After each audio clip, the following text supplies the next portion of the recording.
La perception amène quelqu'un à commettre des erreurs et à détruire sa vie. La perception amène quelqu'un qui est à l'église des années et des années à ne jamais comprendre les choses qui se passent autour de lui. Parce que dans la perception, on doit être capable de réfléchir, comprendre et de bien comprendre. La perception, c'est aussi autour des hommes.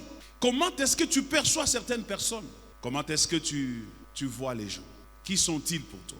Les hommes autour de toi, que représentent-ils pour toi? Les frères, les sœurs, les pasteurs, même le pasteur. La perception que tu as de ton pasteur te permettra de recevoir de lui ou de ne rien recevoir de lui. Oui, ah oui.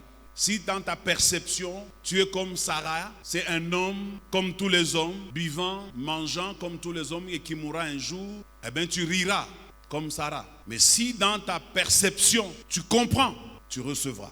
Tu recevras selon ta manière de voir les choses, selon ta façon de comprendre les choses. Tu recevras et tu seras béni. Tout est fonction de ça, la perception. La perception des choses autour de nous. Quelle est la perception que tu as de l'argent que Dieu met à tes côtés? Quelle est la perception? Chacun vient d'une tribu, chacun vient d'une famille, d'une éducation. Et ce sont ces tribus, éducation et famille, et chacun a une histoire, un passé. Ce sont toutes ces choses-là qui nous ont fabriqué notre perception. Et c'est comme ça que devant une même réalité, nous n'avons pas la même perception. Devant une même prédication, nous n'avons pas la même perception. Devant un ordre donné, nous n'avons pas la même perception. Parce que nos backgrounds, c'est-à-dire notre passé, notre tribu, notre provenance, nous influencent dans notre perception.